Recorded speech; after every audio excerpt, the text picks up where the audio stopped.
आज एक भव्य जीव ने अपनी संसार की यात्रा में मनुष्य पर्याय को पाकर सम्यक के साथ संयम को धारण करके पंचम स्थान के उच्चतम स्थान को प्राप्त किया और बहुत सारे परिणामों से क्षमतापूर्वक इस देह का त्याग करके देवलोक को प्राप्त किया।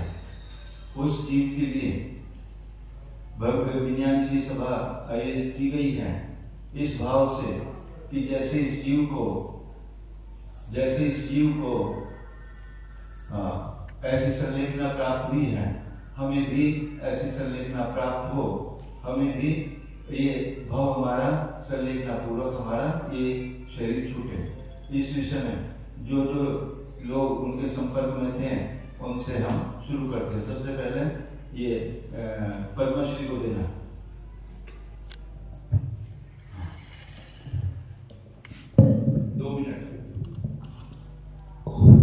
ओम नमः सिद्धेभ्यः, ओम नमः सिद्धेभ्यः, ओम नमः सिद्धेभ्यः। जब लोग आचार्य सूर्य सागर मुनि महाराज की जय, जब लोग मुनि संघ की जय। माताजी मेरे संपर्कात आता 13 वर्षापासून होत्या। त्यांनी मला खूप आईसारखं प्रेम दिलं।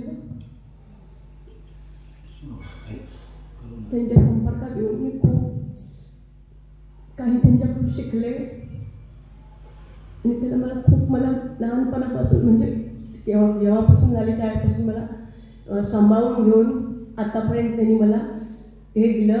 त्यांच्याबद्दल एवढंच बोलते मला, बाकी सगळे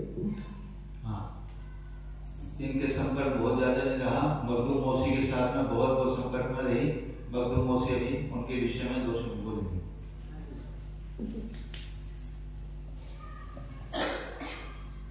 ओम नमः सिद्धेभ्यः, ओम नमः सिद्धेभ्यः, ओम नमः सिद्धेभ्यः। जेवढं परम पूज्य वात्सल्य सिंधु आचार्य श्री सूर्य सागर जी महाराज की जय, आचार्य संघ की जय। नमस्ते।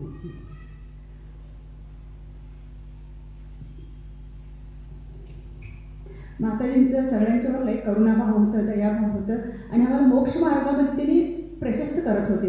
आम्हाला प्रत्येक वेळी दुसरं संसाराचं काय सांगत नव्हते। प्रत्येक वेळी प्रत्येक क्षण आम्हाला मोक्ष मार्गाचाच आम्हाला प्रेरणा देत होते। आणि एवढं म्हणजे आहारदान असू दे, काय पण क्रिया असू दे, आपण काय जर चुकत असलं तर हे असं करायचं नाही, हे असं करायचं असं आम्हाला सांगत होते। म्हणताना त्यांचं मार्गदर्शन आपल्याला खूप लाभदायी ठरलं आणि त्यांच्यासारखं आमचं पण म्हणजे स्त्री पर्यायातलं अंतिम चरम सीमा अर्जिका दीक्षा सम्यक्तसहित अर्जिका दीक्षा घेऊन आणि गुरुमूले यतिनिचिते चैत सिद्धांत वाद सद्गोषे मम भवतु जन्म जन्मने संन्यासनम समारंभितम स्मरण हे त्यांनी साधलं। त्यांच्यासारखं आमचं पण साधना होऊ दे, त्यांच्यासारखं आमचं पण रत्नत्रयाचा आराधना करत आमचं पण अंतिम समयामध्ये हे रत्नत्रय धारण करून इथून प्रवास पुढच्या ह्याच्यात प्रवास करावा असं मोक्ष मार्गामध्ये आमचं पण त्यांच्यासारखं प्रशस्त होऊ दे एवढं भावना करते। त्यांचा उपकार कधी विसरायला होणार नाही। मग मला म्हटले होते माझं संलेखनाच्या वेळी तुम्ही चांगलं होऊन या बघा, आणि तसंच झालं। महाराजजी निरोप मिळाला, मी पटकन आलो, मला अत्यंत लाभ मिळाला। एवढं परिणामाचं विशुद्धी झालं इथं। मंदिर मूर्ती सगळं तुमचं आचार्यांचं संघ माताजी सगळं अमृतपान मिळालं आणि ते माताजींचं सानिध्य मिळालं। त्यांचं प्रत्यक्ष एवढं भेदविज्ञान असं मी कधी बघितलं नव्हतं। हेच पहिल्यांदा बघितलं मी। एवढं सांगून ही 2 शब्द सांग। मंगला दीदी इनके संपर्क में बहुत रही है, अपने 2 शब्द मंगला दीदी बोलेंगे।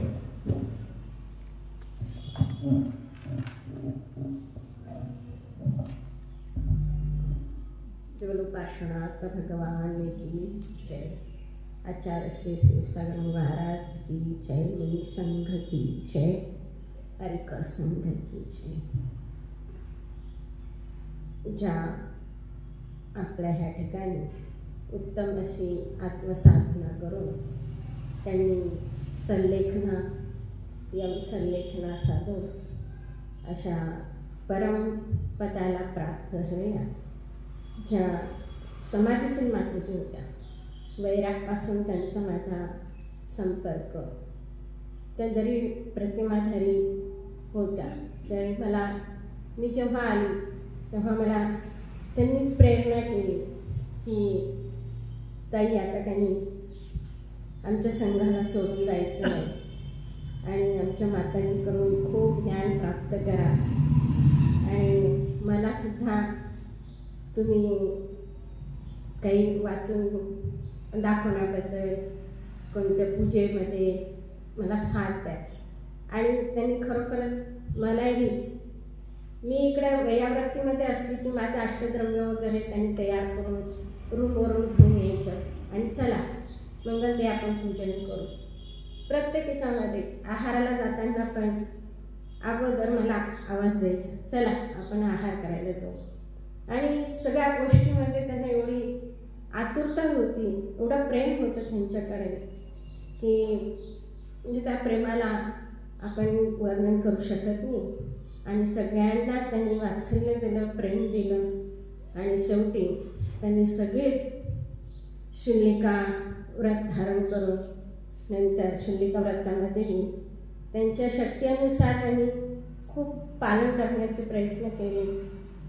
स्वभाव सहज साधा होता, मौन होत नव्हतं, तरी पण त्यांना म्हटलं की लगेच आवरायच्या, कोणत्या गोष्टीबद्दल लगेच आवड.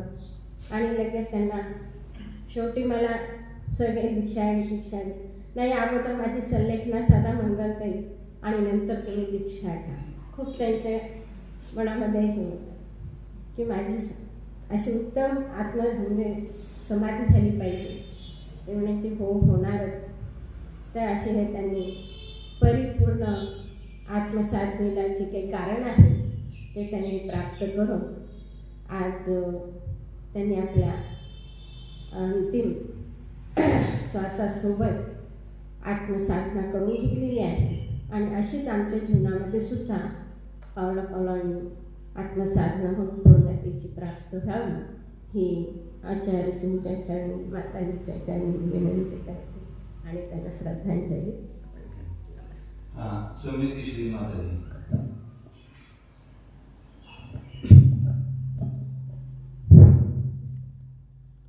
धर्मात्मा निकट हो, चर्चा धर्म सुनावे, वे सावधान रखे, गाफिल न होने पाऊं.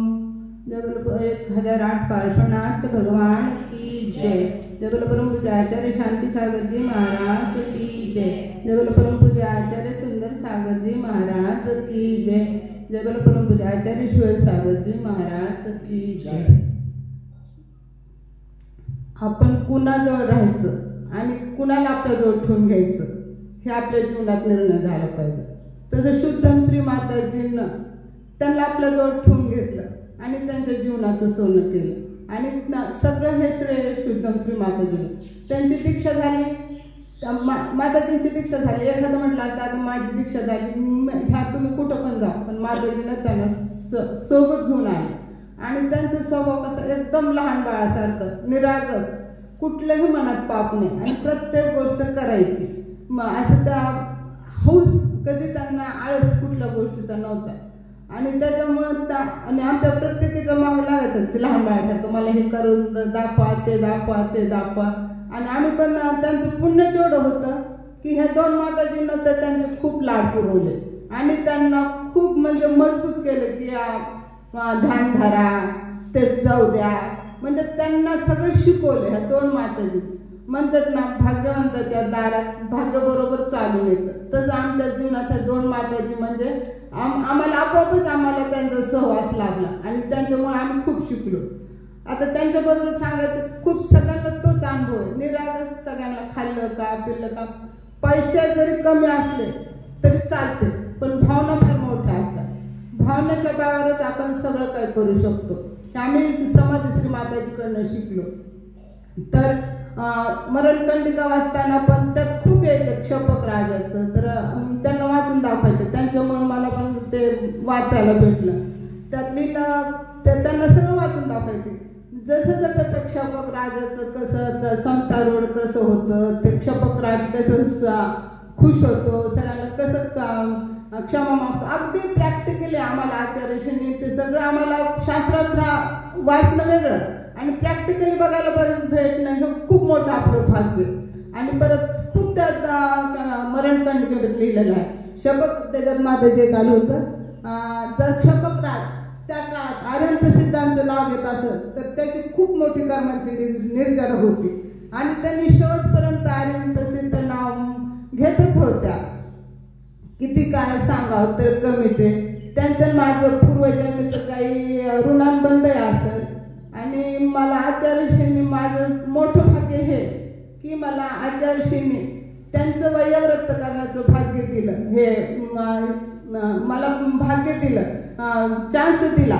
आणि माझ्या जसं वाढदिवसाच्या दिवशी आपण वडिलांकडनं काहीतरी हक्काने काहीतरी मागतोच की नाही, तसं मला आचार्यश्रीनं त्या वयोव्रत करून मला दीक्षेच्या दिवशी आधीच ते मला मोठं वयोव्रतीचं गिफ्ट दिलं. हे माझं पूर्ण भाग्य समजते. आणि माझ्याकडे विश्वास टाकला की समितीश्री तुम्ही थांबा, समितीश्री तुम्ही थांबा. आणि मी त्यांचं वयोव्रत करून मी माझा खूप आनंद भोगला. आणि आचार्यश्रींनी सगळ्यांनी कर्माशी कसं लढायचं हा वीररस सगळ्यांनी त्यांनी भरून दिला. सगळ्यांनी आता काय सांगायचं, सगळं आपण सगळं डोळ्यांनी बघितलेलं, सगळं प्रॅक्टिकलीच बघितलेलं. तर आता समाधीश्री माताजी सारखं मला वाटतं सगळ्यांनीच असं निरागस राहावं आणि आहे तर त्या चांगल्या माणसाची ती सेवा करावी. आणि म्हणजे जास्त आनंद त्या माणसाला होईल का नाही होईल हे मला माहित नाही, पण आपल्याला त्याचा जास्त आनंद होतो. आणि आता म्हणून निषेधीनं वैयाव्रत करया भवनी रतिरया हे मला आचार्यश्रीच्या बाबतीत वाटतं की त्यांनी किती सगळं त्यांनाच जीवनदान कोणी दिलं, आचार्यश्रीनंच दिलं. आणि त्यांच्या आचार्यश्रीने शुद्धश्री माताजीनं आमचा संघ म्हणजे एक काय रत्नाचा गुच्छच आहे. त्यांच्यात ते हिऱ्यासारखं होतं त्या माताजी. आणि त्यांचं जीवन सगळ्यांनी सफल केलं, त्यांनी सगळ्यांनी प्रोत्साहन केलं आणि त्यांना सगळ्यांनी प्रोत्साहित केल्यामुळे त्यांचा मार्ग एकदम शुष्क काय झालं, सुख झाला. त्यांना कशाची भीती वाटत नव्हती. आणि इथपर्यंत आरिकापासून शुल्लक दीक्षेपासून पहिली प्रतिमापासून थेट एकदम त्यांच्या जीवनाचा कळस गाठला. हे सगळं श्रेय सगळ्या माताजी, सगळे महाराज यांच्याशीच आहे. माझं पण असं सगळ्या त्यांचं समाधी मरण हो अशी मी भावना व्यक्त करते. नमस्कार. समाधि माताजी का पूरा जीवन शुद्धश्री माताजी के पास बीता. उन्होंने किस तरह अपने जीवन को बिताया और माताजी ने कैसे संभाला उनको, ये अभी सुनेंगे शुद्धश्री माताजी से.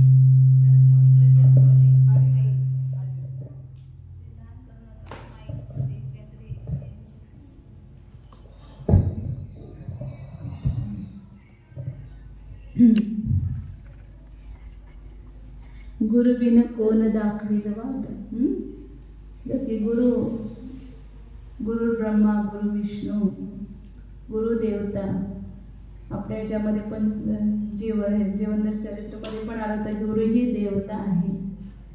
गुरुच्या चरणी तेवर वंदन करून मी समाधीश्री मातांच्याबद्दल थोडं आपलं मत व्यक्त करते. 2007 साली त्यांचा पहिला संबंध नियमसागर महाराजांचं तिथं शिबिर होतं. त्या शिबिराच्या निमित्तानं त्या तिथं आल्या होत्या. त्यांच्या गावातल्या रंजनाताई त्यांच्या त्या म्हणजे त्यांच्या हाताखाली तयार झालेल्या आणि त्यांच्याबरोबर चौका करण्यासाठी बाहुबलीला आल्या होत्या.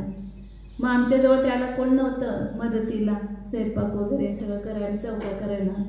मग आमचे ते रंजनाताई म्हटले की ह्या आहेत बघा, तुम्हाला पाहिजे असलं तर ठेवून घ्या. त्यांना पण त्यांनी प्रेरणा केली, तुम्ही राहा, काय करणार आहे तिथं कडोलीत राहून, तुमच्या घरात. म्हणजे तिथं त्या माहेरीच होत्या. म्हणजे सासरे त्यांचं लग्न झालं परंतु त्यांचे पती योग्य नव्हते, व्यसन वगैरे त्यांना खूप होतं. मग त्यामुळं त्या तिथं जास्त काळ राहिल्या नाहीत. त्यांच्या घरच्याच लोकांनी, सासरच्या पण लोकांनी त्यांना परत नेलं नाही. ते जास्त एक 5-6 महिने वर्षाच्या आतच ते आपल्या माहेरीच आल्या. म्हणजे 2-3 वेळा गेले असतील तिकडं, परंतु तिथलं वातावरण योग्य नव्हतं म्हणून ते माहेरीच राहिले आपल्या भावाच्या घरी. आणि त्यांचे बहिणीचा मुलगा, ती बहीण लवकरच तिचं हे झालं, मयत झाली, ती जे मृत्यू पावली. म्हणून तिचा मुलगा एक होता जो आज तुम्ही बघितला, सुनील. त्यांना त्यांनी दत्तक सारखं आपल्या मुलासारखं त्याला पाळलं आणि मोठं केलं त्याला, म्हणा काय केलं असेल. तर त्या मुलाजवळच त्या राहत होत्या. परंतु आता आपला संसार पण नाही आणि कशाला संसारात अडकायचं आहे, म्हणून तुम्ही आता धर्म मार्गाला लावा म्हणून त्या रंजनाताईंनी त्यांना प्रेरणा केली आणि भाऊबीजेला तेव्हापासून त्या राहू लागल्या आमच्याजवळ. मग बुनचा स्वभाव जरा कडकच होता ना, सगळ्यांना माहीत आहे. मग जरा त्या बोलायच्या बुनान हे आपण काय करायच्या, त्यांनी काय सांगितलं तरी हो म्हणायचं आणि परत तसंच करायचं. मग ते पुन्हा कोण काय हे केलं आवडायचं नाही. मग सारखं थोडं काहीतरी रागवल्या की तेवढ्यापुरतं हे करायच्या, परंतु परत आणि बोनवर माया करायच्या. बरेच वर्ष म्हणजे भूनच्या सानिध्यात ते राहिले, आमची सेवा केली, भूनची सेवा केली. किती कोणी काय म्हटलं, मी जरी म्हटलं तरी सुद्धा त्याने मनात काय ठेवत नव्हत्या, लगेच विसरून जायच्या आणि पुन्हा सेवा करायला तयार असायचे. त्यांचे अत्यंत धार्मिक भाव पहिल्यापासून, स्वतः पण धर्म करायचा आणि तसे संस्कार रंजनाताईंनी पण त्यांच्यावर केले होते. आणि भाऊबीजेत आल्यानंतर सुद्धा स्वाध्याय वगैरे ऐकून त्यांच्यावरती संस्कार खूप झाले होते धर्माचे. आणि आपण पण करायचं आणि सगळ्यांना करायला लावायचं. आमच्या पूर्वाश्रमीच्या मातोश्री पण तिथं भाऊबीजेत होत्या, त्यांचं तर खूपच जुळायचं. त्या ह्या माताजींचं आणि आमच्या माताजींचं दोघींचा अगदी खूप मैत्री भाव होता. त्या पण आमच्या आई पण त्यांच्यावर खूप प्रेम करायच्या, त्यामुळे त्या भाऊबीजेत राहत होत्या. त्यांच्याजवळ एक विशेषता होती की पैसे जास्त नव्हते त्यांच्याकडं, म्हणजे काहीच नाहीत म्हणा. त्यांचे काय असतील थोडे सासरचे मिळालेले किंवा काय असेल ते सुद्धा ते मुलाला त्यांनी देऊन टाकले होते. संसारासाठी कमीच पडतात ना पैसे, मुलं कोण ठेकू देत नाहीत, पैसे लगेच काढून घेतात. मग तरी पण त्या म्हणायच्या माझे पैसे त्याने घेतले. म्हटलं तुम्ही पण सोडून द्या, काय करायचं तुम्हाला पैसे. नाही मला दान करायचं आहे, मला दान करायचं असेल मी कुठून देणार. मग मी थोडेसे पण त्यांना पैसे दिले की लगेच काय करणार, ते ठेवून घेणारच नाहीत. लगेच भाऊबीजेत काय चालू असेल लगेच त्याला दान देऊन टाकायचं. परत कडोलीला मंदिर बांधायला लागले, स्वाध्याय शास्त्र वगैरे काहीतरी छापा लागले की लगेच त्याला देऊन टाकायचं. म्हणजे पैसे जवळ आले की ते ठेवतच नव्हत्या, त्यातला लगेच विनिमय करून ते दान करून रिकामच. मग त्यांना मग मी म्हणणार तुमच्याकडे मी पैसे देणार नाही, आता तुम्ही काय सुद्धा ठेवत नाही पैसे, मी ठेवते तुमची बँकेमध्ये. मग त्यांचे मी एवढी करून करून करून थोडं 5-5 हजार साठवून एक 50 हजारपर्यंत त्यांचं त्यावेळेला केलं होतं.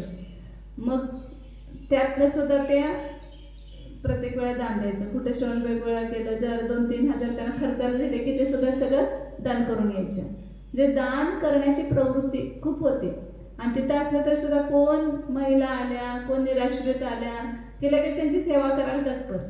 ते आले की त्यांना कपडे द्यायचे आपले नेसायला, त्यांना डबा घेऊन जायचा स्वतः भोजनगृहात आणि त्यांना डबा भरून आणायचा. कुणाची काय मिठाई केली त्या दिवशी भोजनगृहात त्यांना सगळं माहीत असायचं. पण तुम्हाला कसं काय कळतंय हे, लगेच त्यांना रोज विचारायची, चौकशीच करायची आज काय केलंय तिथं भोजनगृहात. आणि त्यांना निष्ठान केलं होतं तिथं म्हणून ते डबा भरून आणून त्यांना खायला द्यायचंच. खा तू खा, असं खाऊ घालायचं त्यांना. आणि कोण सगळे मंदिरात ते गडी माणसं होते त्यांना पण काहीतरी आमचं भरलं की लगेच झाकून घेऊन मागच्या दारात जायचं आणि त्यांना देऊन यायचं. म्हणजे तुम्ही मला सांगत नाही काय नाही, गुपचूप देऊन येत आहे त्यांना. असं म्हणजे देण्याचे भाव खूप म्हणजे खूप होते त्यांचे. आणि कोणी पण असे मनमग्ध मावशी असू दे, कोण असू दे, असे सगळे लोक आले की त्यांना सुद्धा मदत करायची, सगळ्यांना दान द्यायचं, असे भाव त्यांचे खूप होते. तर ते सगळं झालं. मग मी काय करायला लागलं की कुठलं पण व्रत घेतलं की ते सगळं आपल्याला पण करायचं असायचं. मी प्रतिमा घेतली की मला प्रतिमा द्या, मग ते विसरायचे सारखं. त्यांनी मी म्हटलं नाही प्रतिमा देणार तुम्हाला. मग मला न सांगता विरदमान साहेब महाराजांच्याकडं भाऊबलीच्या मूर्तीसमोर तिथं महाराज दर्शन करायला आले होते. मला प्रतिमाच द्या म्हणून बसले त्यांना आणि प्रतिमा दिली. त्यांना काय वाटलं यांना ताई ह्यांच्याजवळ आहे, त्यांच्याजवळ आहे, मग त्यांनी देऊन टाकले प्रतिमा. मला तुम्ही घेतला प्रतिमा, आता तुम्ही तुमचं पालन करा, मी करते. मग त्याला ते पालन त्यांना जसं शक्य असेल तेवढं त्यांनी पालन करण्याचा प्रयत्न करत होत्या. त्याच्यानंतर सगळं झालं. माता आमचं दीक्षा घ्यायचं ठरल्या. माता म्हटलं आम्ही काय करणार. म्हटलं चला तुम्ही आमच्याबरोबर. तर लगेच तयार झाल्या, मी पण तुमच्यावर येणार, मी पण दीक्षा घेणार, माझी पण दीक्षा करा. म्हटलं तर मीच तर आता पहिल्यांदा दीक्षा घेणार आणि कसं काय होतंय काय होत नाही माहीत नाही, तुम्ही कसं काय पालन करणार. मग लगेच त्यावेळेला मग त्याने 7वी प्रतिमा दिली, मला दीक्षा दिली त्याने. मग 7वी प्रतिमा घेऊन त्याचं पालन करा म्हटलं. मग तुम्हाला ज्यावेळेला तुमचं हे बघू त्याला शुद्धिका दीक्षा देता येईल. मग पुन्हा 2 वर्ष आम्ही दीक्षेनंतर इकडं तिकडे विहार केला. आमच्या विहारात सगळीकडं बरोबर असायचे. आचार्यजी पण त्यांना काय म्हटले तर तेवढ्या पुरते करायच्या आणि पुन्हा म्हणायचे आचार्यजींना चालत नाही ते, आचार्यजी रागवतात. एकदा तर काय झालं, काहीतरी मला तर थोडंसं आचार्यजी रागवले होते. एवढी 2 पानं पत्र लिहिली, एवढी मोठी बसून. रात्री त्यांना काय येत नव्हतं लिहायला तरी, तुम्ही माताजींना काय म्हणू नका, क्षमा करा, असं तसं बतायला. असं 2 पानाचं पत्र लिहिलं. कारण मी त्यांना घेऊन गेले आचार्यजींच्या जवळ आणि काहीतरी घडलं तर आमच्याकडनं काहीतरी चुका होतात. माझ्याशी मला असं सगळं रागवलं. तुम्ही माताजीला रागवू नका, आमच्या माताजी अशा आहेत तशा आहेत, सगळं 2-3 पानं भरली होती त्याने पानं लिहून. म्हटलं हे काय द्यायचं नाही आचार्यजींना, काय करायचं नाही असलं कारभार ते ठेवा. त्याने आचार्यजी कशासाठी रागवतात आपल्याला, चांगल्यासाठी रागवतात ना, असं काय करायचं नाही, ठेवा म्हटलं. मग ते सगळं फाडून टाकले ते पानं सगळे त्यांची पत्र. असं सगळे करायचं. म्हणजे खूप त्यांना कोणाला काय म्हणायला लागलं की लगेच दयाभाव. त्यानंतर त्यांची पडल्या पंढरपूरमध्ये बाथरूममध्ये, त्यांच्या कमरेचं हे हाड मोडलं. मग बसायला येत नव्हतं, उठायला येत नव्हतं. अशा अवस्थेत त्यांना रोज म्हणणार की मला दीक्षा द्या. आता अशी अवस्था परिस्थिती झाली होती, त्यांना कशी दीक्षा द्यायची. तरी पण आचार्यजींनी मग एक दिवस म्हटले की आता ह्यांची सलेकणार घ्यायची परिस्थितीच दिसते आणि अचानक झालं तर आपण कशी दीक्षा देऊ दे शकणार. म्हणून महावीर जयंतीच्या दिवशी आचार्यजींना मनात आलं, मला पण मनात आलं, त्यांना पण मनात आलं, तेघांना पण मनात आलं. ते म्हणजे मला उद्या दीक्षा द्यायचीच. आणि मग त्या दिवशी सकाळीच ठरवलं महावीर जयंतीच्या दिवशी आणि दुपारी त्यांची दीक्षा झाली. सगळं तेवढ्या दिवसात तेवढ्या वेळात सगळं भाभीने त्यांची हौस केली. बिनोरे हे आपलं गोद भराय झाली, केशलोच झाला, हळदी झाली, सगळं केलं तेवढ्या काळामध्ये आणि त्यांची तिथं दीक्षा झाली. मग त्याच्यानंतर दीक्षेनंतर आचार्यजी रोज त्यांना आहार द्यायला बसायचे 1 तासभर. पण त्यांना हे खाऊ घाल, ते खाऊ घाल, ते खाऊ घाल, आग्रह करून करून आचार्यजी बसून आणि सगळं व्यवस्थित त्यांना देत होते. आणि त्यांची तब्येत, त्यांची इतकी श्रद्धा माझ्यावर पण आणि त्यांच्यावर पण. घरात सुद्धा आमच्या आईची पण माझ्यावर खूप श्रद्धा. मी हात जरी लावला, जर तेल लावलं ना, माझं सगळं बरंच झालं, नीटच झालं. आता सगळ्यांना काय तर दुखायला करायला थोडंसं लावलं की माझं बरंच झालं म्हणायचं. तुमचा हात लागला की माझं बरंच होतंय. आणि आचार्यजींच्यावर इतकी श्रद्धा की ते म्हणजे खूप त्यांच्यात शक्ती आहे. त्यांचा हात लागला की सगळं बरं होतंय. आणि खरोखर त्यांच्या 1 महिन्यामध्ये पंढरपूरला इतकी चांगली तब्येत झाली. पुढे आणखीन 1.5 वर्षापर्यंत त्यावेळेलाच आचार्यजी म्हटले होते, त्यांच्या तोंडातून कुठल्या शब्द निघाला तर तो खरंच होतं. त्यावेळेलाच त्यांनी दीक्षा दिल्यानंतरच म्हटलं ते यांना आता 1.5 वर्ष अजून यांचं काही नवळतं. म्हणजे दीक्षा दिल्यानंतर सलेक्ट द्यायची काय विषय चालला होता आमचा. मग मनोज पाटलांना पण बोलून दाखवलं की कशी परिस्थिती आहे, दीक्षा देण्यास सलेक्ट देण्याची परिस्थिती आहे का. तर त्याला मनोज पाटील म्हटले अजून ह्यांची आत्ताच वेळ आलेली नाही. आणि आचार्यजी पण म्हटले की अजून ह्यांना 1.5 वर्ष काही होणार नाही. आणि बरोबर आता दीक्षा घेऊन 1.5 वर्ष झाले आणि त्यांचं ते सलेक्टण्याचं काळ झालं. मग जसं फलटणला आलं तसं आम्हाला वाटायला की आता ह्यांना ह्या चातुर्मासात बहुतेक सलेक्टना द्यावी लागते. मग त्या महाराजांचं बघून त्यांना सारखे भाव व्हायचे की माझं असं कधी होणार. त्यांची एवढी सलेक्टना चांगली झाली, त्यांचं बघून त्यांना असं हे व्हायचं की माझं असं कधी होणार. मग आता 10, 12, 15 दिवसापूर्वीच थोडंसं तब्येत त्यांची नाजूकच होते, खाल्लेलं पचत नव्हतं, सगळं ते पोटात बसायचं किंवा हे व्हायचं त्यांना गॅसेस वगैरे म्हणून. मग ते सारखं रोज जर डॉक्टर सकाळ दुपार यायचे, त्यांना सारखं सांगायचे तक्रार, तुम्ही महाराजांना सांगा, मला दीक्षा द्यायला सांगा, रेखा दीक्षा द्यायला सांगा, माझे पण सलेक्टना साधायचे आहे. त्यांना पण रोज सांगणार, तुम्ही सांगा म्हणणार. मग 15 दिवसापासून मला सारखं त्या महाराजांच्या सारखं मला कधी करणार. मग एक दिवस सहज आचार्यांनी चेष्टेंद्र म्हणजे तुम्ही काय आरिका होणार आहे का असं म्हटलं. मग ते काय म्हटले महाराज, मला आरिका होणार आहे काय, मला आरिका व्हायचं आहे, मला आरिका दीक्षा द्यायला सांगा महाराजांना तुम्ही असं म्हटलं. माझं काय सोडायचं नाही, सगळं पूर्ण करायचं माझं. मी असं काय अर्धवट नसते शुलिका भुरवून जाणार नाही, शुलिकामध्ये जाऊ का मी, असं म्हणाले मला. म्हटलं नाही, तुमचं सगळं करूया. म्हटलं तुमचं हातात तुम्ही हार घेणार का? तुम्हाला पांघरायला लागते, थंडी वाजते, तुम्हाला चालणार का? ते एक साडी नेसावं लागेल. मग ते म्हटलं सगळं करू. त्या दिवशी रात्री साडी घेतली नाही. म्हटलं तुम्हाला रात्री मौन पाळायचं होत नाही, तुम्ही आज मौन पाळून दाखवला तर तुम्हाला आरिका दीक्षा द्यायला सांगतो म्हटलं. त्या दिवशी पूर्ण मौन पाळून दाखवलं आणि एक पांघरून घेतलं नाही पांघरायला. मला ते आरिका दीक्षा देणार नाहीत म्हणून. आणि दुसऱ्या दिवशी मग त्यांची ठरवल्याने आरिका दीक्षा त्या दिवशी पण अचानकच, शिलिका दीक्षा पण अचानकच झाली आणि आरिका दीक्षा पण अचानकच त्यांना भेटले. म्हणजे त्यांचे भाव किती उत्कृष्ट होते. मी त्यांना फक्त घेऊन घेतलं होतं एवढ्यासाठी की त्यांचे भाव मी खूप चांगले आहेत. भले माझं त्यांचं पटत नसू दे, परंतु त्यांचे भाव पटत नसते म्हणजे कसं, आई मुलीचं कसं होतंय ना, असं व्हायचं सारखं. मी म्हणायचं तुम्ही काय तर असं करत नाही, त्यांनी म्हणत तुम्ही असं करत नाही. असं आई आणि मुलीचं कसं होतं ना, तसं भांडण व्हायचं. भांडण मी असं कोणतं भांडण, त्यांना खूप म्हणजे खूप प्रेम होतं माझ्याबद्दल. इतकी श्रद्धा, इतका आदर आणि इतकं प्रेम होतं. खूप सारखं सांगायचं आमच्या माताजी खूप विद्वान आहेत, आमची माताजी अशा आहेत. ते त्यांना एक स्वाभिमान असल्यासारखा होता. मग ते झालं. आरिका दीक्षा पण तुम्ही सगळ्यांनी बघितली आणि त्या आरिका दीक्षा दिवशी त्यांचं भाषण ऐकून मी आश्चर्य झालं. कसं काय एवढं बोलल्या? तर प्रत्येक वेळेला एक बोल बोलायचं येत नव्हतं त्यांना, लिहून दिलं तरी पण ते व्यवस्थित बोलू शकत नव्हत्या. आणि त्या दिवशी दीक्षा घेतल्याबरोबर खडखड खडखड बोलून आश्चर्य झालं.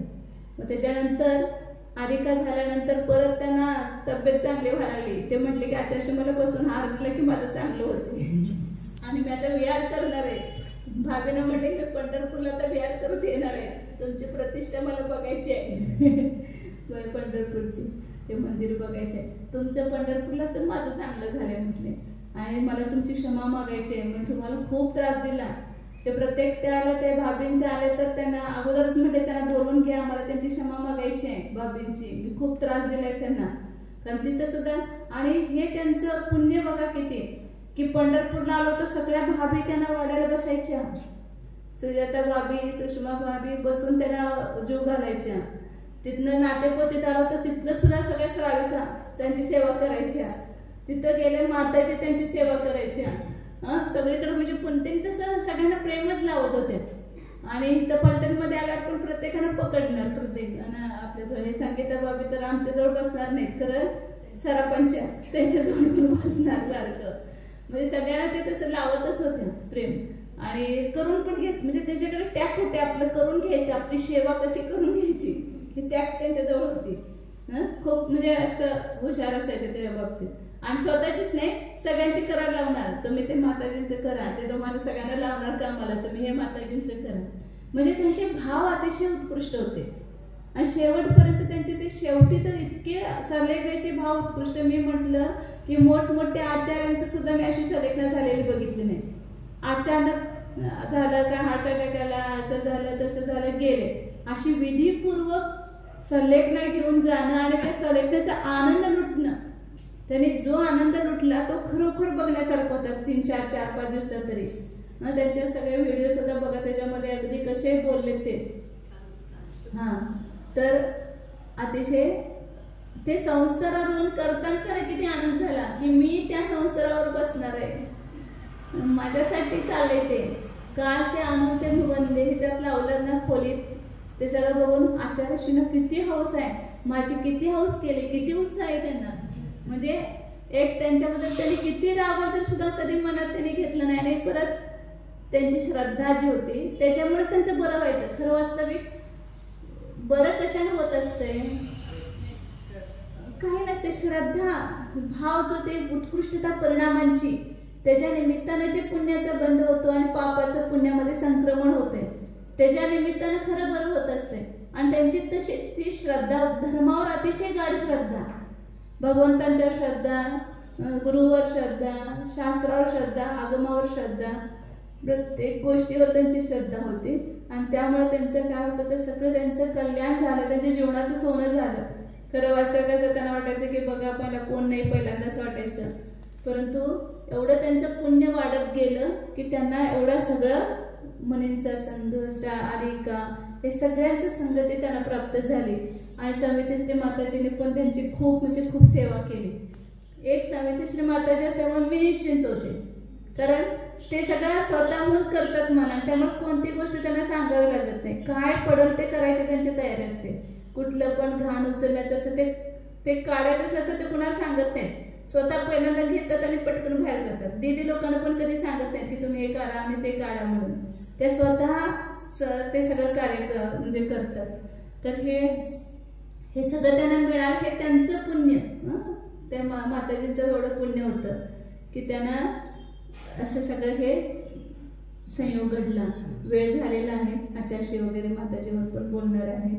तर त्या जीवानं आपल्या जीवनाचं सोनं करून घेतलं, चांगली गती प्राप्त केली. लवकरात लवकर त्यांना सांगितलं की आता त्यांना मुक्तिरूपी स्त्रीसुद्धा लवकरात लवकर वरणार आहे. अशा प्रकारचं त्यांचा पुरुषार्थ आहे. तसा पुरुषार्थ तसंच यमसंलेखनापूर्वक मृत्यू मरण आपल्याला पण यावं. अशा मी तेच कारण म्हणते, तुम्हाला मिळालं आम्हाला मिळते की नाही कोणास ठाऊक. हे मिळणं हे सामान्य गोष्ट नाही आहे, हे विधीपूर्वक सगळं संलेखन मिळणं. तर त्या जीवानं साधलं, किंवा आपली पण संलेखन अशाच प्रकारे साधू देत. अशा प्रकारच्या त्या जीवाचं भविष्य काळामध्ये लवकरच कल्याण होऊ दे, अशा प्रकारची भावना व्यक्त करून मी माझं मनोगत पूर्ण करते. अनुष्ठित माताजी, थोड़े समय रहा, फिर भी 1.5 साल से तो साथ में है, 1.5 साल से ज़्यादा हो गया, फिर भी क्या अपने विचार रखेंगे? जय बोलो पार्श्वनाथ भगवान की जय। जय बोलो आचार्य सुंदर सागर जी महाराज की जय। आचार्य श्री श्वेत सागर जी महाराज की जय। गुरु अरविंद सागर जी महाराज की जय। धर्म सुखस्य कारणम, धर्म सुखाचेच कारण आहे. धर्म कधीही दुःखाला कारण होतच नाही, हे ज्या जीवाने जाणले अशा यापैकी एक आपल्या समाधी श्री माताजी. आम्ही बाहुबलीला शिबिरात जात होतो त्यावेळेला तिथे ताईंच्याकडे आम्हाला जेवायला बोलवलं की त्यांना पण एवढा आनंद व्हायचा, इतके सगळे करणार गोड पदार्थ सगळे, आणि एवढा आग्रह करून वाढणार, अगदी हे घ्या ते घ्या करून. म्हणजे असं पहिल्यापासून त्यांची एवढी म्हणजे ही होती की त्यांच्या त्या गुणामुळे आम्ही त्यांच्याकडे एवढे आकर्षित झालो. आणि म्हणतात ना की गुण हा सर्वत्र पूज्यन्ते. गुण आहेत, जो गुणी व्यक्ती आहे त्याची सर्वत्रच पूजा होते. त्यामुळे त्यांच्या जीवनामध्ये जरी प्रथम विफलता झाली तरी देखील त्यांना त्यांच्या गुणामुळे त्यांची सर्वत्र त्यांच्याकडे आकर्षित झाली. आणि आम्ही सुद्धा आम्हाला जो त्यांचा सहवास लाभला आता 1.5 वर्षात, तर त्यामुळे आम्ही पण त्यांच्याकडे एवढ्या हे झालो, आकर्षित झालो की खरोखरच त्यांचं प्रेम एवढं म्हणजे आम्हाला बघायला मिळालं त्यांच्याकडून की त्या अगदी आपण नाही त्यांच्याजवळ गेलो तर त्या येऊन आपल्याजवळ बसणार आणि म्हणणार मीच येते तुमच्याकडे हो, असं म्हणणार पुन्हा. म्हणजे आपण उठून गेलो की हो सारख्या म्हणणार तुमची कंबर दुखती ना, सारख्या पाठीवरून कमरेवरून हात फिरवणारच त्या. म्हटलं आम्ही तुमचं वैयक्तिक करायचं, पण त्या अगदी सगळं म्हणजे होतं त्यांचे एवढे भाव की करणारच मी सगळं. म्हणजे ज्या दिवशी असं आपण काहीतरी बोलता बोलता म्हणतो ना, काही त्यात तिखट नव्हतं काही नव्हतं बायकांना की नाही मीच उद्या तुमच्याबरोबर येणार, आता उद्या तुम्हाला आहार द्यायला मीच येणार म्हणजे असं त्यांचे एवढे भाव इतके म्हणजे उज्ज्वल आणि हे होते की श्रद्धा जिथं आहे ना त्या ठिकाणीच कार्य होतं. म्हणजे आचार्यांच्यावर त्यांची श्रद्धा एवढी दिसून काय येत होती की आचार्यश्रींनी नुसतं त्यांच्या मस्तकावर पाणी जरी कमंडुळातलं मारलं तर त्यांना एवढं शांत वाटायचं की म्हणायचं मला आताच बरं वाटतंय बरं का असं. म्हणजे म्हणून त्या आचार्यांना म्हणायचं रोज माझ्या डोक्यावर पाणी टाका म्हणून. म्हणजे असं म्हणजे त्या आचार्यांच्या हातून त्यांच्या कमंडुलातलं पाणी सुद्धा त्यांना म्हणजे त्याच्यावर सुद्धा त्यांची एवढी श्रद्धा की त्यामुळे माझं बरं वाटतंय मला आज. म्हणजे असं एवढं म्हणजे त्यांच्या चित्तामध्ये हे होतं. आणि शेवटची तर त्यांची ती शांतता एवढी बघण्यासारखी की अशी शांतता आपल्याही जीवनात येवो असे आम्ही सतत भाव केले. खरोखरच ती शांतता त्यांची अगदी वाखाणण्यासारखी आहे की किती म्हणजे होत होतं त्यांना त्रास, पण तरी देखील जोपर्यंत बोलत होते तोपर्यंत म्हणत होत्या मला हे होत आहे, माझं असं होत आहे, माझ्या छातीतच बसलंय, माझ्या हितकुशातच बसलंय असं सारखं. मग आपण जरा हात फिरवला तरी मग त्यांना लागलीच, हां मला आता बरं होतं असं लागलीच. म्हणजे ज्यांनी काय केलंय त्याचं लागलीच ताबडतोब कौतुक करणार अगदी. म्हणजे असं म्हणजे जे असे गुण आहेत ते खरोखर ते गुण घेण्यासारखे आहेत.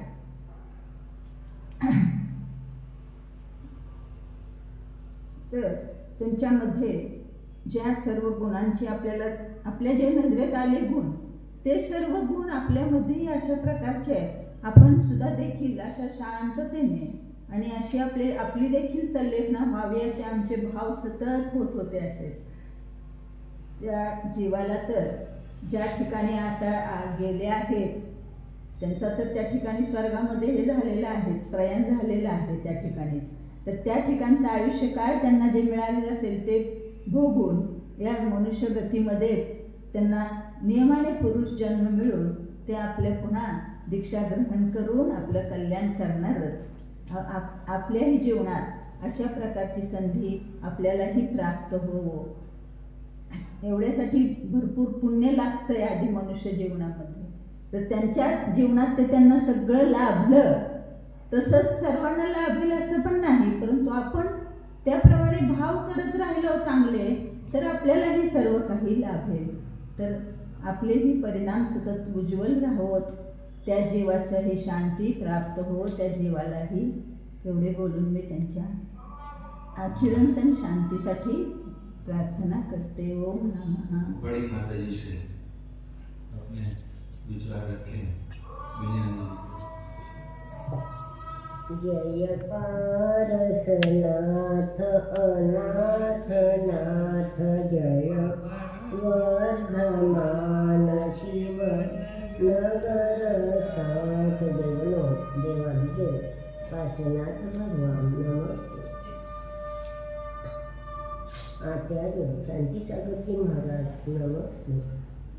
आचार्य सुंदर सागरजी महाराज, अभिनंदन सागरजी महाराज नमस्ते. गुरुवर वीर सागरजी महाराज नमस्ते. गुरुदेव समंत भद्र महाराज की जय. आचार्य सुंदर सागरजी महाराज की जय.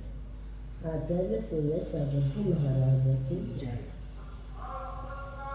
ज्यांचं आज सल्लेखन मरण झालं त्यांचं गुणानुवाद करून, कारण गुणांचा जोपर्यंत आपण गुन्हा हा सर्वत्र पूजनतो, गुण सर्वत्र पूजले जातात.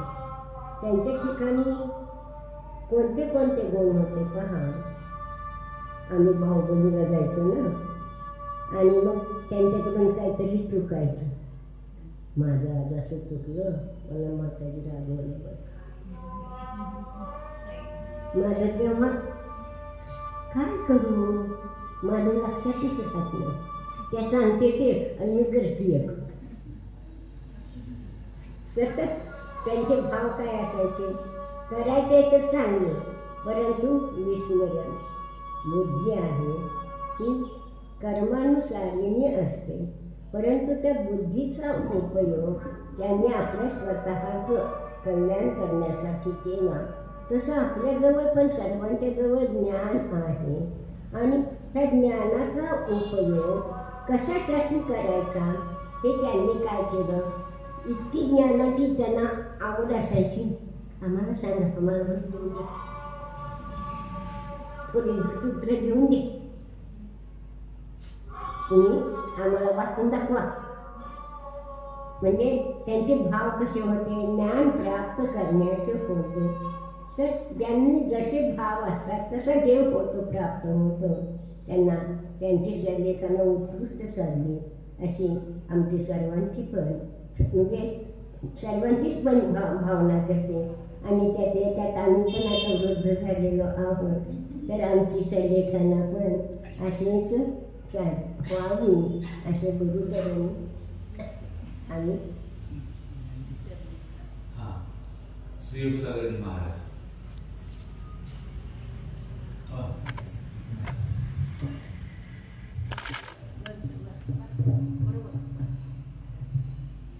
देवल देवादिदेव से 1008 पार्श्वनाथ भगवान की जय। मम दीक्षा गुरु आचार्य गुरुवर सुयसागरजी महाराज की जय। तसा या माताजींबरोबर मला जास्त काही हे म्हणजे संपर्क नाही, कारण यांच्या संघातच एक 10 ते 11 महिने आलो आणि माझी दीक्षा एक 6 महिने झाले। पण ज्याला आपण व्यक्तिमत्व म्हणतो की ज्याचं व्यक्तिमत्व ब्रॉड असतं त्याला निश्चितच ब्रॉडच मिळतं सगळं। आणि व्यक्ती म्हणजे त्यांची मला जी भक्ती होती ती इतकी भोळी होती। आणि सगळ्यात महत्त्वाचं असं माताजीने आता सांगितलं की त्यांना आचार्यश्रीवर प्रगाढ श्रद्धा नव्हतं, आणि ती श्रद्धा असं होतं की म्हणजे त्यांना ती पाण्याचं हे नव्हतं, पण त्या श्रद्धेचं एवढी ताकद होती की त्यांना असं वाटायचं की आपल्याला त्यातनंच बरं होतं।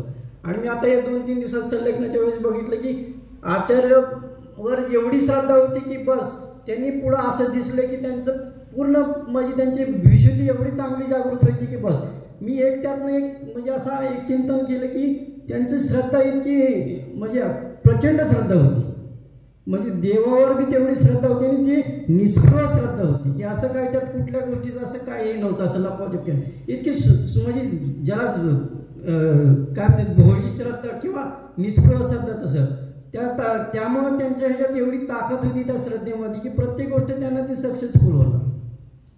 आणि त्या श्रद्धेचं महत्त्वच असं आहे की प्रत्येक गोष्ट सक्सेस कशी होते तर श्रद्धा पाहिजे तुमच्याकडे। काय त्यांच्याकडे तसं काहीच नव्हतं, मला त्यांचं व्यक्तित्व इतकं चांगलं वाटायचं की त्यांच्याकडे बघितलं की मला एकदम मी फ्रेश होणार त्यांच्याकडे बघून, इतकं सुंदर व्यक्तिमत्व होतं त्यांच्याकडे। कुठलीच गोष्ट असं सहजतेने असणार, प्रत्येक गोष्ट त्यांच्याकडे प्रत्येक गोष्ट सहजासहजी म्हणणार महाराजजी तुम्ही असं करा, महाराजजी तुम्ही असं करा। मग त्यांची म्हणजे ती सांगण्याची पद्धत किंवा इतकी मला तर इतकं छान वाटायचं त्यांनी असं कुठलं म्हणजे काय बोललं की खरंच ह्यांच्या म्हणजे किती म्हणजे असे भोळेपण आहे किंवा इतकं, आणि त्या ह्याच्यात ताकद होती, प्रत्येक शब्दामध्ये ताकद होती त्यांच्या प्रत्येक ह्याच्यात। आणि जाताना मी त्यांचं बघितलं की त्यांचे म्हणजे कुठलीच आकुलता नव्हती, इतकं सुंदर त्यांचं म्हणजे संलग्न झाले की बस मला सुद्धा त्या संलग्नाचा इतका आनंद मिळाला, माझी सुद्धा त्यात इतकी विशुद्धी वाटली की बस अशीच संलग्न आपली सुद्धा व्हावी आणि त्या जीवाचं आणि आपलंही सगळ्यांचं कल्याण व्हावं एवढंच मी त्यांचे हे करतो। बस एवढं सुयसागरजी महाराज की जय।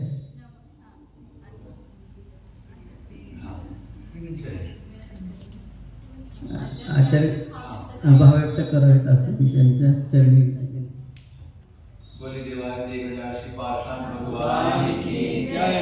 परम पूज्य आचार्य सुयसागरजी महाराज की जय। भव्य आत्मा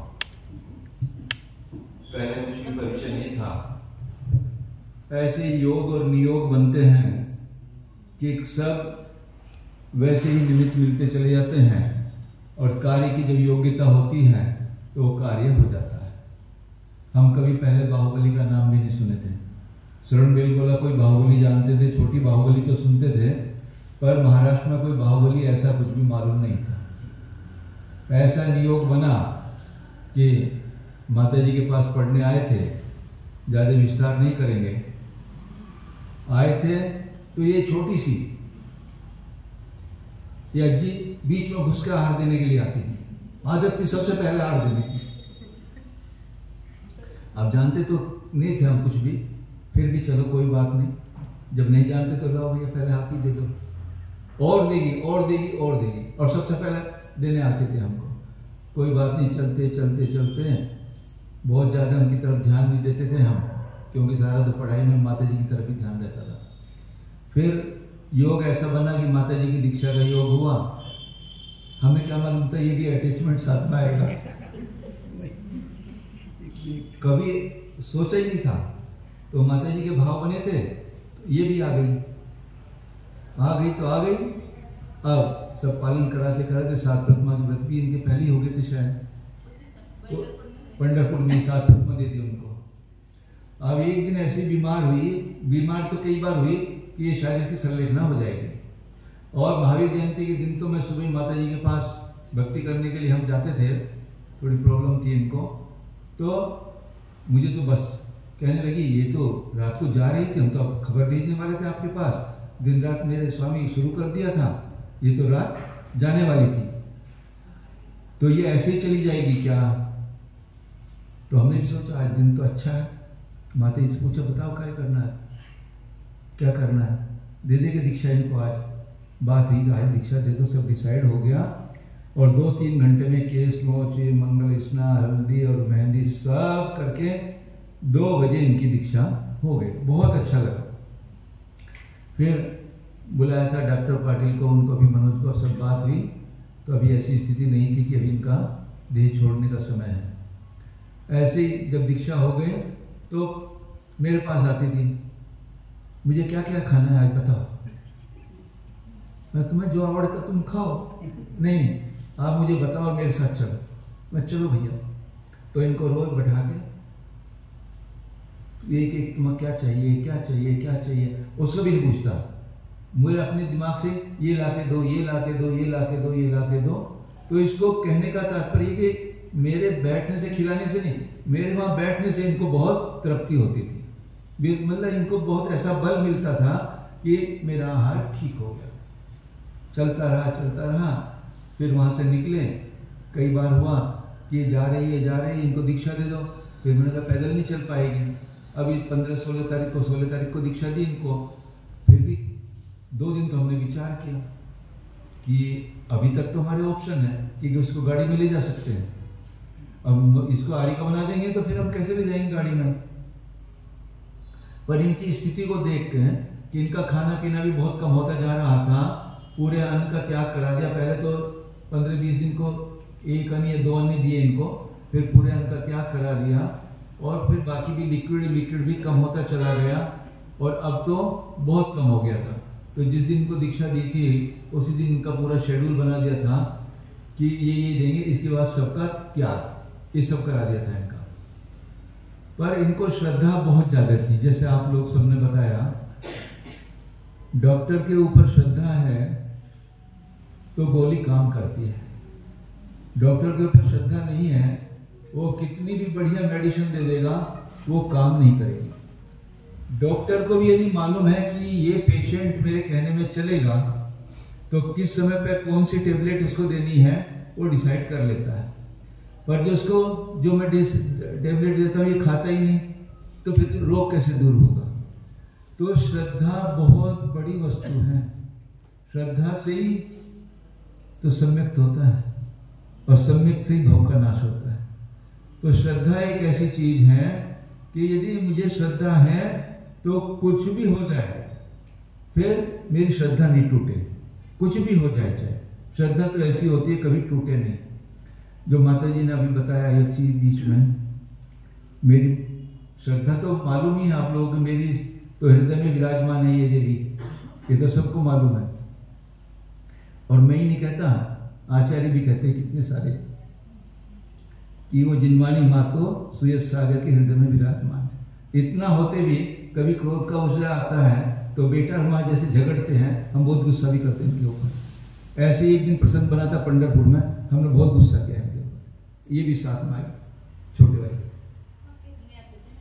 दोनों साथ में आते थे। इसलिए मुझे ये सोच रहा था उस समय, ये माँ है या कि ये माँ है। गुस्सा मैं इससे कर रहा हूँ, ये ऐसे कह रही आप इतना क्यों कर रहे हो, अब सब क्षमा कर दो ना। अब ये बहुत बातें उस दिन हुई।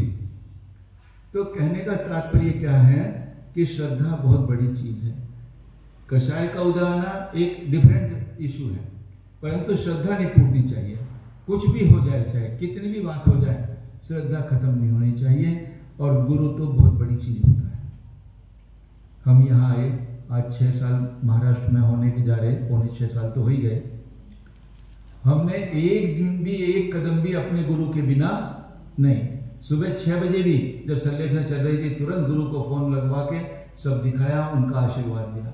और जब संलेखना हो गई तुरंत सब, कोई भी मेरा कदम हो, माता जी को मालूम है, उनकी अनुमति के बिना एक कदम भी मेरा आगे नहीं बढ़ता। ये तो श्रद्धा है। कई बार समाज से या कैसे भी ऐसे प्रकरण आते हैं, मैं हूं ना, तुझे क्या चिंता है, तू कर अपना आगे कदम बढ़ा, मैं हूं ना, तुझे क्या चाहिए, मैं तुझे वहीं पर अभी तैयार करके भेज दूंगा, तू अपना कदम बढ़ा, तू पीछे मत हटना, मैं तेरे साथ हूं। मेरा हाथ तेरे सिर पे है। तो गुरु बहुत बड़ी चीज होती है। इतनी शक्ति मिल गई तो फिर कुछ भी काम अधूरा नहीं रहता। और जो गुरु की आज्ञा में नहीं चलते, बहुत एकदम स्पष्ट शब्द कह रहा हूं, उनको कुछ भी नहीं मिलता। जो गुरु की आज्ञा में चलते हैं, गुरु उनके लिए अपना खजाना खोल देता है। कौन सा खजाना? हृदय का खजाना। पूरा हृदय उनके ऊपर लुटा देता है। और जो गुरु की आज्ञा में नहीं चलते, वो हमेशा कंगाल रहते हैं। ध्यान रखना, उनको कुछ भी नहीं मिल पाता। तो गुरु कुछ भी हो, आज वास्तव में मैं गुरु के सामने भी कह सकता हूं, मेरा गुरु आज यदि विहिर के ऊपर खड़ा करके मुझे कहे सुबह से अगर छलांग लगा, 1 सेकंड नहीं लगेगी, मैं कुएं में छलांग लगा जाऊंगा। गुरु जानता है ना इसका हित किसमें अहित किसमें है। यदि मुझे छलांग लगाने के लिए कह रहा है कुएं में, तो इसमें मेरा जरूर कुछ ना कुछ हित होगा। मुझे इसके बारे में कुछ सोच। गुरु कभी अपने शिष्य के बारे में अहित नहीं सोच सकता, कभी 3 काल में नहीं सोच सकता। गुरु कभी अपने शिष्य का अहित नहीं सोच सकता। तो भव्यात्माओं, ये कितनी श्रद्धा थी। गांधी मला में थे हम लोग, रोज जब हमारी पूरी शाम की क्रिया हो जाएगी, मेरा कमंडल उठा के खुद लाती थी पानी मार, और जैसे ही कमंडल का पानी 3 बार किया पढ़ के मंत्र, बस फ्रेश, चलो मैं तो चलती हूँ आपके साथ, 1 किलोमीटर का चक्कर लगाना, फ्रेश हो जाती थी। और अभी भी, कल तक भी आज सुबह भी कमंडल का पानी उसके सिर पर डाला, गंदोदर डाला, एकदम। कल शाम भी कह रही थी ना, मैं फ्रेश हो गई, हम फ्रेश हो गए। कल मुंह साफ किया था, ऐसा फ्रेश, मैं तो फ्रेश हो गए। वास्तव में ये सब तो लौकिक क्रियाएं हैं। अंदर जो श्रद्धा बैठी है, सारा काम तो वो श्रद्धा करती है। तो भव्यात्मा, मैं तो 3 यहाँ पर समाधि हुई है, एक से बढ़ के एक। ये समाधि जो हुई है, जो कमरा सजा है, यानी कमरा सजाना कोई बड़ी बात नहीं है। कमरे सजने से कि मेरा मृत्यु महोत्सव मनाया जा रहा है, ये छपकराज के परिणाम होते हैं। देखो क्या हो रहा है, ये आज इस मध्यलोक को छोड़ने का मेरा टाइम आ गया है। मुझे इस धरती पे नहीं रहना है, अब तो मुझे दिव्य लोक में जाना है। और ये पैम्पलेट बना के लगवाए, सब किया आप लोगों ने। हम तो खाली जवान चलाते हैं, करना तो सब आप लोगों को रहता है। परंतु एक अभी 2 दिन शायद भगवान का 2 दिन अभिषेक दिखाया। भगवान को ले जाते थे वहीं पे और विराजमान करके उनका अभिषेक कराते, शांति धारा दिखाते थे। कितनी प्रसन्नता तो उस जीव को होती थी। ये सब ऐसे इंस्टेंसेस हैं कि छपक के परिणामों की विशुद्धि को हम कैसे ऊंचे ले जा सकते हैं, ये गुरु जान सकता, दूसरा आदमी जान नहीं सकता। इसको इस समय क्या चाहिए, उसे उसको देना। माता जी जानती थी इस समय इसको क्या सुनाना है, इसको क्या आवड़ता, कौन कौन से भजन इनको प्रिय थे। चेतना कौन सा, चेतना हो, चेतना कौन सा है, उनको क्या चाहिए, उसी को उनको सुनाया जाता था। तो ऐसा वातावरण बनाया जाता है छपक के सामने, उसको जो चाहिए वो अंदर से हमको पता होना चाहिए। तो इस समय चाहिए तो उसको तिकट, और आप दिखा रहे हो मीठा, तो उसके परिणाम अच्छे होंगे बुरे होंगे, उसको तिकट ही पाइए, तिकट ही देना पड़ेगा। तो उस समय उसको कौन सा भजन चाहिए, कौन सा रस चाहिए, उसको वैसे देंगे तो उसके परिणाम बहुत शुद्ध होंगे। और सुबह तक तो बहुत अच्छे परिणाम थे। 3:30 बजे निरूप भेजा माता जी ने, महाराज जी आए थे हमारे पास, हम तुरंत 1 मिनट में उठ के आ गए यहाँ पर। बहुत चेतना थी, आंखें खोल रही थी, वो हलन चलन था, आंखें फेर भी रही थी। सब चर्चा हुई, बात हुई उनसे, सब हुआ। पर 6 बजे के बाद आंखें डाउन डाउन डाउन होती चली गई थी। 1 घंटा 2 घंटा, 1 घंटा 2 घंटा। पर आज का दिन निकलना तो बहुत मुश्किल था, ऐसा लग रहा था। शरीर की स्थिति भी ऐसी, करवट ले नहीं पा रही थी, सीधे एक जगह से लेटी तो बस लेटी, लग रहा था ऐसा। पर ऐसे सारे कार्यक्रम, पहले 12 साल की संलेखना दी थी, अभी हमने जब 2 साल की संलेखना दी इनको, 2 साल की कर दी थी संलेखना। और अब यम संलेखना दी थी हमने 26 तारीख को, 26 को, और उसमें पानी की छूट के साथ। और आज सुबह माता जी ने कहा नहीं, अब पानी भी इसका बंद करो, अब तो इसकी पूर्ण संलेखना सुबह 6 बजे के करीब हमने इनको पूर्ण जन सरलेखना दी, सारे कार्यक्रम इनके पूरे नियम अनुसार सब चले और चेहरे पर एक भी बार भाव नहीं आया मुझे प्यास लग रही है, मुझे पानी चाहिए, मुझे एक बार भी नहीं। तो छपक तो बहुत बिगड़ता है, मुझे ये भी चाहिए, मुझे ये भी चाहिए, मुझे ये भी। हाँ हाँ, अब इसको क्यों देना है, ऐसे भाव थे उसके। बहुत अच्छे परिणाम से गई है, बहुत अच्छे परिणाम, उत्तम परिणामों से सरलेखना की है। बस हम तो ये कहें जो लोग घर छोड़ के यहाँ आए हैं, साधु बने हैं, सब मोह का त्याग किया है, अपने परिणामों को इतनी ऊंचाई देना कि हमारी सरलेखना भी सबकी ऐसे विशुद्ध परिणामों से हो, तब तो ये घर छोड़ना। सरलेखना का बहुत बड़ा महत्व है, समय तो ज्यादा हो रहा नहीं तो बताते। सरलेखना अंतिम अंतर मुहूर्त, जो विद्वान है उनको तो मालूम है, इस पर्याय का आयु कर्म का अंतिम अंतर मुहूर्त हमारे अगली पर्याय की उच्चता को नीचता को निर्णय करता है। देव पर्याय का तो बंद कर लिया हमने, और यदि अंतर मुहूर्त में हमारे परिणाम गिर गए तो हम भवनत्रिक में चले जाएंगे, और परिणाम यदि ऊंचे हो गए तो 16वें सर्ग और मुनि राज हैं तो 9 ग्रीवक और ऊपर अणुत्तर अणुदिश में भी जा सकते हैं और सौरा सिद्धि में। तो अंतिम अंतर मुहूर्त जो इस मनुष्य पर्याय का है उसमें हमारे परिणामों की कितनी उच्चता होनी चाहिए पर अपने हाथ में, क्योंकि अंतर मुहूर्त तो बेहोशी जैसा होता है। उस समय तो देह को अलग करना है इस आत्मा से, उस समय कैसी स्थिति होती होगी।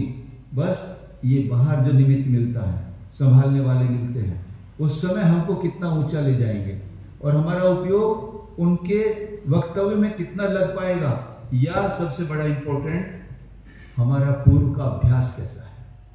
यदि हमें ध्यान का अभ्यास है तो अंतिम अंतर मुहूर्त तो पूरा हमारा ध्यान में चला जाएगा। ये जो संलेखना कराएंगे इनकी ओर भी नहीं जाएगा, बस ऊपर से नीचे तक असंख्यात प्रदेशी में जीव द्रव्य हो उसमें उपयोग लग जाएगा। तो अपना सम्यक्त भी और अपना संयम भी और संलेखना भी उच्च कोटि की हो जाएगी।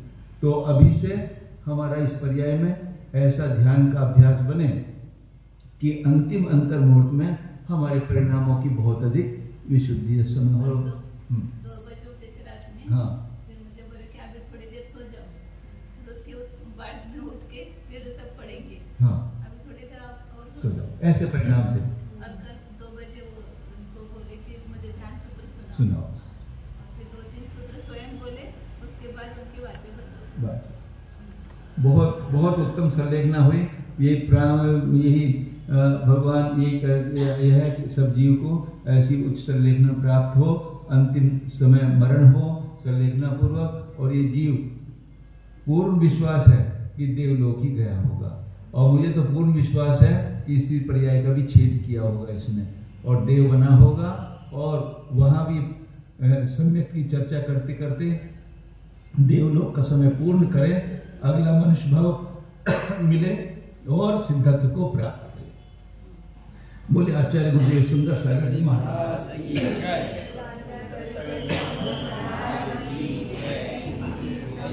पूर्ण करते जावानी की